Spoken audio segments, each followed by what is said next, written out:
In today's video, we have to study about MS Excel 2007 charts and graphics. We want to know about charts and graphics. Firstly, we would know about the charts. What are charts? What are the uses of charts? What are the types of charts? And you have seen many more charts and graphics in Windows 7. Firstly, we would know about the what are charts. Charts allows you to present data entered in the worksheet in a visual format using variety of graph types. Charts क्या होते हैं? Present करता है data को एक worksheet में इन visual format में, और एक किस में करता है? ग्राफ टाइप की वैरायटी में शो करता है ये.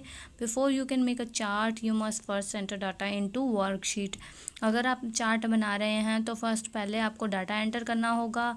देन इस चैप्टर में क्या करते हैं? This chapter explains how you can create simple charts from the data. Formatted charts come in various types of diverse goals ranging many more. Types of charts, here are given some types of charts. And Microsoft Office Excel provides various types of charts to help you to display data different ways as per the need of the viewers को कैसा चाहिए data, हमारा कैसे charts पे चाहिए, कैसा line charts, column charts etcetera. Many more charts are given there. You can create a new charts और can change the existing chart. आप क्या करते हैं? आप क्या कर सकते हैं? न्यू चार्ट्स क्रिएट कर सकते हैं. देन प्रीवियस जो चार्ट बनाया आपने उसी से ही न्यू चार्ट्स अरेंज कर सकते हैं. First is column chart. Column chart, this type of chart is use to compare values across categories. ये क्या करते? कॉलम चार्ट क्या होता है? कैटेगरीज को कंपेयर करता है कि कौन सी वैल्यू, अलग अलग वैल्यूज दी जाती हैं, अलग अलग कैटेगरीज में अलग अलग वैल्यूज दी जाती हैं. Let us take an example. If you have marks of any subject, you have different subjects and you have different marks in each and every subject. And this you have to compare with the columns.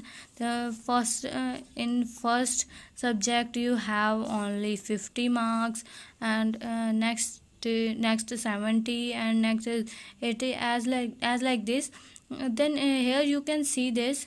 You can compare the values and categories with the help of columns. आपका जो result है वो columns में दिया जाता है, रोज and columns में दिया जाता है.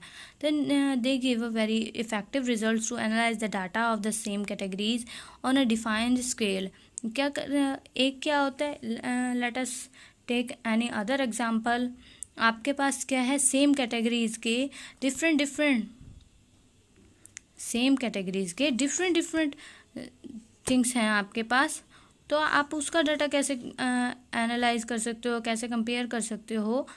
वो किससे हम कर सकते हैं? कॉलम चार्ट से कर सकते हैं. लाइन चार्ट लाइन चार्ट्स क्या करता है? Data represented in the columns और rows in worksheet can be plotted with the help of line chart. Line chart की हेल्प से हम क्या करते हैं? रोज और कॉलम्स बनाकर वर्कशीट में प्लॉट करते हैं help of line chart. We can display continuous data over time with respect to common scale. Next is pie chart. In a situation where one has to show the relative proportions or contributions to all, a pie chart is very useful. In case of pie charts, only one data series is used. Pie chart में क्या होता है कि one data series use की जाती है. Small numbers of data points add more to effectiveness of a pie charts. छोटे जो हैं पॉइंट्स जो हम ऐड कर सकते हैं. और पाई चार्ट में क्या होता है? 5 to 6 पॉइंट डाटा पॉइंट्स की स्लाइसेस होती हैं. पाई चार्ट में क्या होता है? स्लाइसेस होती हैं. If the points are more in number, then it becomes very difficult to interpret the chart. अगर इसमें पाई चार्ट में क्या होता है कि ज़्यादा से ज़्यादा नंबर होंगे तो हम क्या कर सकते हैं? डिफ़िकल्टीज आएगी हमको किसी भी काम को सॉल्व करने में. कोई भी चार्ट की किसी के भी कंपेयर कर रहे हैं हम, तो उसमें क्या होगा, ज़्यादा से ज़्यादा डिफ़िकल्टीज होंगी. Next is bar charts. Bar charts are use to show comparisons between individual terms. Bar chart क्या करता है, अलग अलग, let us take an example of cities population. We have 5 different cities, and we want to know about the population.